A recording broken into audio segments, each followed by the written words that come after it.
Vous écoutez Sounds Like Portraits, un podcast tout entier consacré à la créativité. Bienvenue, c'est Philippe Ingard. Pour cet épisode, j'ai rencontré Christian Delouvrier, ex-chef à l'Espinasse, un restaurant classé 4 étoiles par le New York Times. Christian aime dire que chaque recette est comme une carte. Elle vous mène d'un point A à un point B, puis C, puis D. Mais pour lui, à l'intérieur de ce parcours, des escapades sont possibles, au niveau des détails. Burger de foie gras pommes vertes, venaison poêlée dans son jus parfumé à la framboise avec choux au poivre rose, ou homard poché en coque avec son bouillon réduit à l'estragon et carottes à l'écrasé. Christian est un interprète de la cuisine française classique. Sa créativité est dans la variation tout en jouant toujours le texte de la partition. Il est temps de l'écouter. Et pour commencer, il m'a parlé de ce que toute sa vie, il a toujours cherché. Toute ma vie, j'ai toujours cherché à pousser au maximum ce que je sais. Depuis l'école hôtelière et jusqu'à maintenant, je me dis toujours comment es-tu arrivé à ce niveau-là. Et ce niveau-là, c'est simple, c'est bien faire tous les jours et trouver cette force en soi-même pour arriver à se surpasser dans un sens. Quand on interroge les hommes qui font la cuisine, très souvent, ils disent que leur inspiration leur est venue des femmes et particulièrement de leur mère ou de leur grand-mère. Est-ce que ça a été le cas pour vous ? Ça a été le cas pour moi, surtout ma grand-mère maternelle. Ma grand-mère paternelle était une cuisinière professionnelle. Donc mes grands-parents du côté de mon père avaient un bar, un café, un petit restaurant juste à côté. Donc c'est elle qui faisait la cuisine là. Et je n'ai jamais eu le plaisir de goûter sa cuisine. Mais je pense qu'elle m'a, dans mes veines, j'ai cette connexion, cette connexion de gène dans un sens, qui fait que j'aime ça. Pour moi, la cuisine, c'est une passion, c'est quelque chose de très important et de très sérieux. J'ai une question à propos d'un petit détail. Dans votre enfance, pourquoi est-ce qu'il n'y avait pas de sel sur la table familiale quand on prenait le repas ? Parce qu'on est censé de doser le sel dans la cuisine. Le sel sur la table, on voit dans des restaurants, les gens prennent le sel, ne goûtent même pas et rajoutent du sel sur les mets. Et je pense, en général, sur 90% sur 100, les gens mettent du sel sans goûter, surtout dans ce pays. Dites-moi, quel était votre plat préféré quand vous étiez enfant, avant de vous engager même dans la cuisine ? Vous savez ce que c'était ? C'était le bouillon de ma grand-mère qu'elle servait le soir avec des pâtes. Et pour moi, c'était extraordinaire. Également un autre, une daube gasconne, c'est-à-dire un bœuf braisé avec des pieds de porc au four. Et pour moi, c'était une révélation. Vous savez, je vais vous raconter une histoire. Mon épouse et moi, on est allés visiter un cousin, pas trop loin de mes grands-parents. Je le regarde, il avait des vaches, des moutons, un volailler, des poules, des pigeons. On venait d'arriver des États-Unis, on est allé lui rendre visite et je lui dis, tu sais, j'aimerais tellement goûter du lait. Il m'a amené dans l'étable, il a tiré le lait de la vache et il me l'a donné. Ça a été pour moi le meilleur lait que j'ai jamais eu. La température de la vache, naturel, un ingrédient parfait. Ensuite, on est allé au poulailler. Et là, dans le même bol, on a cassé des œufs et je les ai gobés comme ça. Pour moi, c'était extraordinaire. Voilà, vous me posez la question. Maintenant, en réfléchissant, c'est ça, c'est l'ingrédient. Quand je travaillais avec Sandrins, il me disait surtout, tu n'as pas le droit d'abîmer cet ingrédient, cette tomate. Je me rappelle, il me disait, tu vois, cette tomate, ça a pris tellement de temps à la faire, au jardinier de la rosée. Et toi, tu vas l'abîmer, tu n'as pas le droit. Il ne me le disait pas comme ça, il était plutôt en colère. Donc pour moi, c'est l'ingrédient. Pour moi, c'est le respect également de la technique. Je me rappelle quand j'étais commis associé au Café de la Paix, Jean Leger, qui était mon chef, et c'est lui qui m'a inculquer le respect de la technique, arriver à l'heure, partir quand c'est fini. Et je me rappelle, il disait toujours, on avait des fourneaux à charbon. Il me disait, petit, il y a des rats dans le fourneau. Et hop, je prenais la pelle, je sortais les cercles et je remplissais le fourneau. C'était extraordinaire. Il y avait une communion d'esprit et de travail. Et c'est lui qui m'a, après l'école hôtelière, qui m'a vraiment fait connaître la technique, la discipline. Tu arrives à l'heure, tu te laves les mains. Quand tu fais quelque chose, tu vas, te relaves les mains. Et ça, pour moi, ça m'a beaucoup, beaucoup impressionné et ça m'a mis sur le droit chemin. Je reviens à votre émerveillement quand vous buvez du lait qui vient de la vache, quand vous gobez des œufs qui viennent directement du poulailler. Qu'est-ce qui s'est passé pour que vous soyez aussi émerveillé et finalement aussi éloigné de ces bons aliments quand vous vous êtes retrouvé en ville? Parce que en tant que cuisinier, on cherche toujours la beauté de l'ingrédient. Et c'est pour ça que j'ai voulu, moi, prendre le lait à titre naturel, à titre premier, sans être touché par la main humaine. Juste la vache, le lait et moi. Et ça, pour moi, c'était extraordinaire. Je me rappelle toujours, ma femme était avec moi, elle n'a pas compris. Mais moi, j'ai tout compris. Voilà. Alors, on va revenir sur votre parcours. D'abord, pourquoi la cuisine? Est-ce qu'il y a eu une autre alternative? Non, aucune. Il n'y a aucune alternative, c'était simplement le goût. Je pense que c'est plutôt les repas familiaux que j'ai eus qui m'ont donné le goût et le désir de devenir cuisinier. Et je suis venu cuisinier sans penser à être chef, parce que pour moi, c'est plus difficile d'être cuisinier que d'être chef. Expliquez-moi. Je vais vous expliquer. Un cuisinier travaille au fourneau et prend les ingrédients et les travaille. Un chef, c'est plutôt quelqu'un qui reste derrière son bureau, qui connaît, qui sait tout, mais qui n'a pas ce devoir de tous les jours de bien faire et de finir un plat et de l'envoyer au client. Le chef, c'est celui qui donne la direction. Il donne la direction, il surveille, il goûte, mais il ne fait pas. Pour moi, c'est la différence entre un cuisinier et un chef.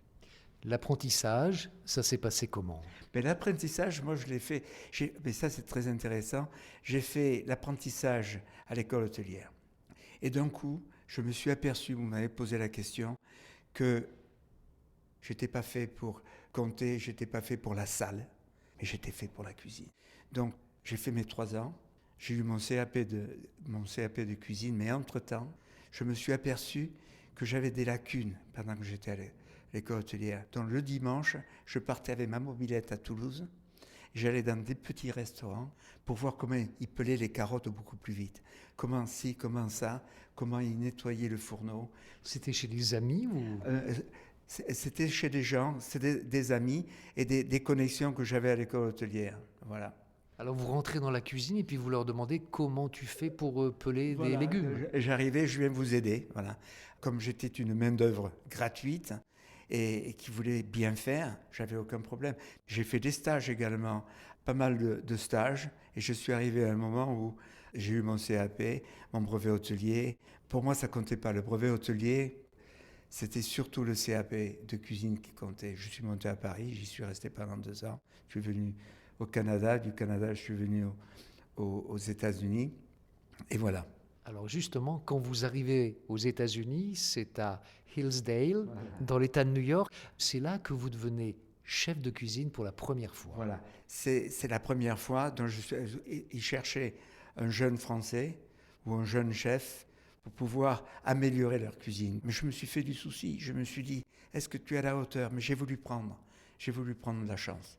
Et c'est petit à petit, j'ai fait mon menu. Petit à petit, j'ai travaillé avec les jeunes qui étaient autour de moi.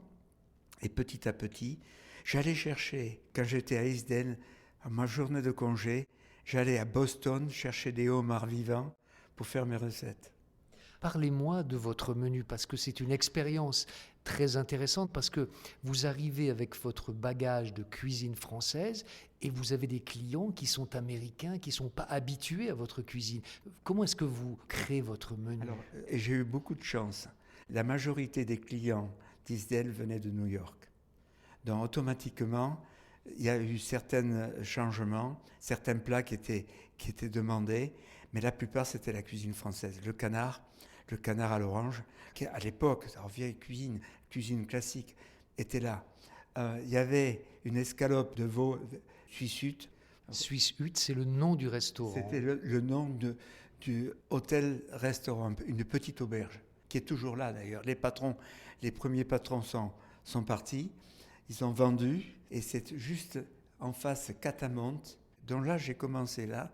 Et le menu, je me rappelle très bien du canard à l'orange, je me rappelle très bien ces fameux homards que je faisais au Saint-Amable, et une très bonne pomme mousseline, pas celle de Robuchon, parce que je n'étais pas en contact avec Robuchon à ce moment-là. Donc automatiquement, ce que j'ai fait, c'était une cuisine française, mais qui était classique. Je faisais ma soupe à l'oignon, et j'ai même essayé de faire une soupe à l'oignon en cassant des œufs crus dans le bol, mettre la soupe à l'oignon très chaude dessus, le croûton, les tranches de fromage suisse, et le râper dessus. Pourquoi ? Pour éviter que le râpé, en fondant, ne tombe au fond du bol. Et ça, c'était formidable. Dans ce restaurant, vous avez aussi rencontré une serveuse. Ah oui, ça a été le... C'est pour ça que vous êtes resté d'ailleurs. Mais comment vous savez ça ? Mais parce que oui, oui, ma femme est venue chercher du travail, comme elle était étudiante à Springfield. Votre future femme. Ma future femme. Et c'est là où on s'est rencontrés. Et puis on s'est rencontrés, et puis petit à petit, on s'est fréquentés, et 3 ans après, on s'est mariés. Et de là, je suis parti sur New York. Il y a une phrase que vous aimez dire, chaque recette est comme une carte, elle vous conduit d'un point A à un point B, puis C, puis D, elle sert aussi de guide pour d'autres recettes. Est-ce que la créativité en cuisine, c'est la variation par rapport à une recette déjà existante? C'est ça la créativité? C'est ça, c'est prendre un plat classique qui nous montre le chemin, et là-dessus, petit à petit, on rajoute des détails qui vont avec cette recette. La recette nous amène d'un point à l'autre, et au milieu, on rajoute des détails qui vont embellir encore plus cette recette. Je comprends d'autant mieux que je suis un piètre cuisinier et quand je vois des ingrédients, je me sens complètement perdu.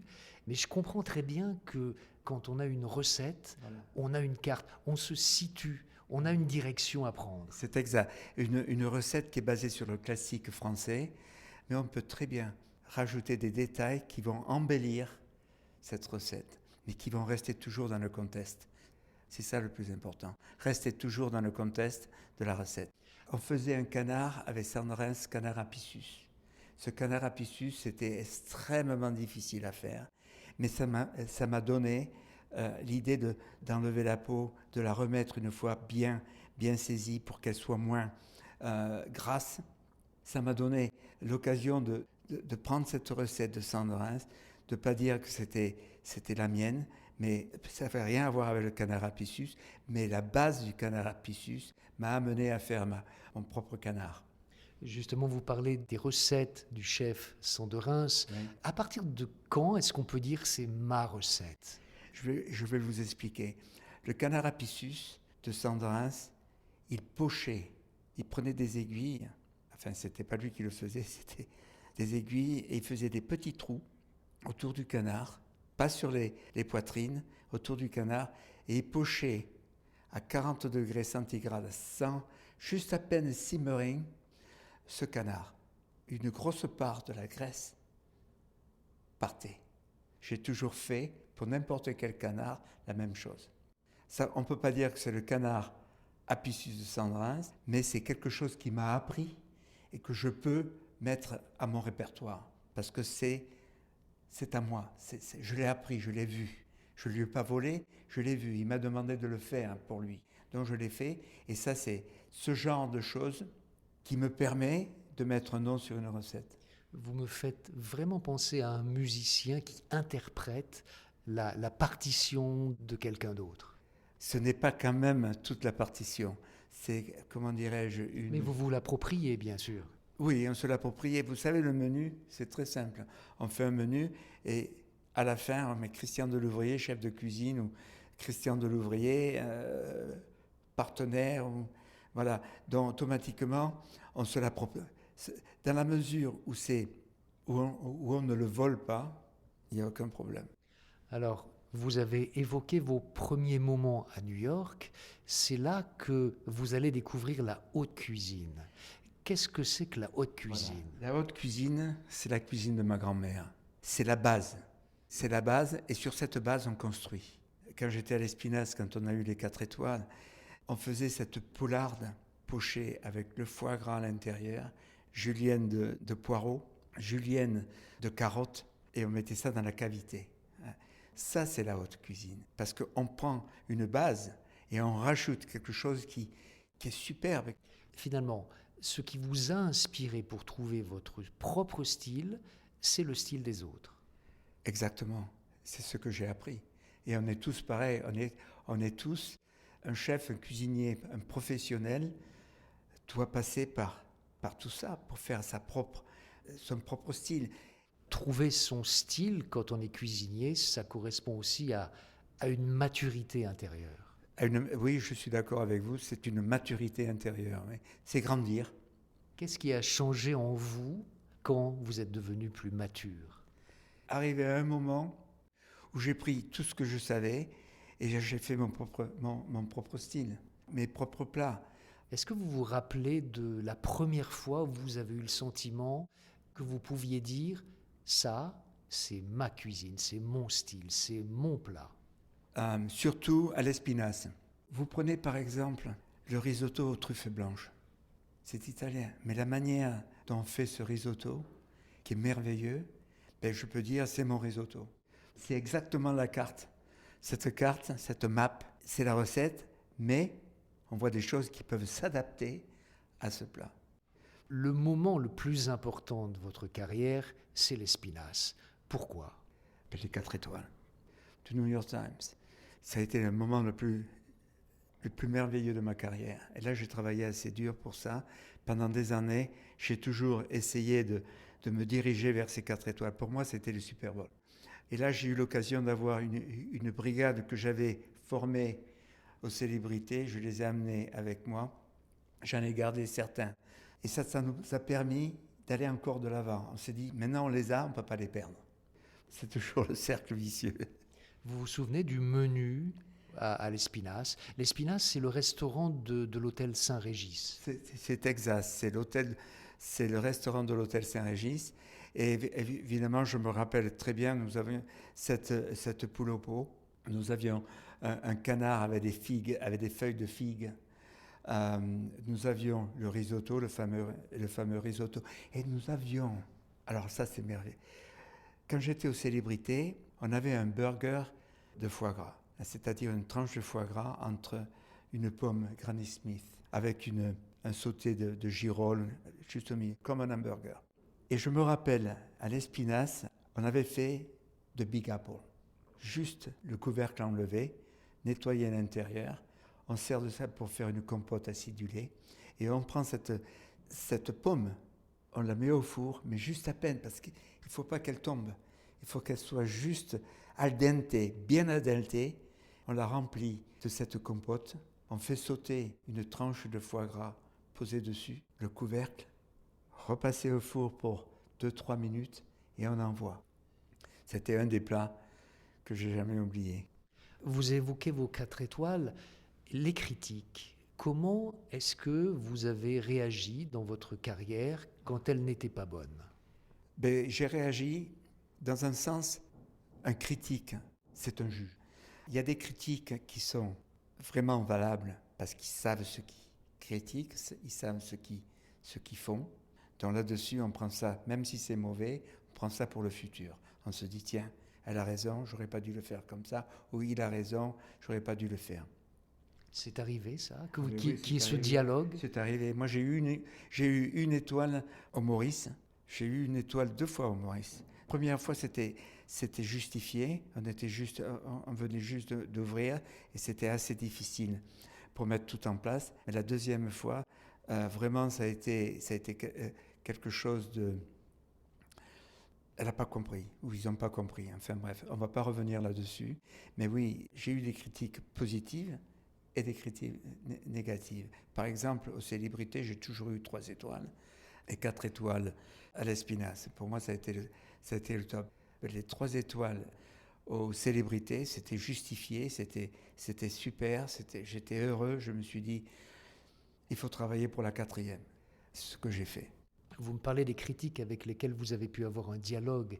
Qu'est-ce qui se passe quand il n'y a pas de dialogue et vous vous sentez injustement noté ? De toute manière, oui, en fait, il faut oublier et faire le mieux. On ne peut pas se laisser abattre. Et je ne juge pas un foot critique. Je ne me permettrai jamais de juger un foot critique. Ils sont là pour faire un travail. Et si ce que j'ai fait ne leur plaît pas, ça n'a rien à voir avec moi dans un sens où c'est fait, c'est fait. Je ne vais pas changer tout ça, c'est écrit. Si c'est justifié, ça me donne le courage de faire encore mieux. Et si ce n'est pas justifié, ça me donne le courage encore de faire mieux. Parce qu'il ne faut pas se laisser abattre. Finalement, qu'est-ce qu'un bon chef pour vous ? Un bon chef, c'est quelqu'un qui aime ce qu'il fait. Qui aime ce qu'il fait, qui a une passion, qui a le respect de l'ingrédient, qui a le souci de son équipe et qui essaye de pousser les jeunes à bien faire. Et qu'est-ce qu'un grand chef ?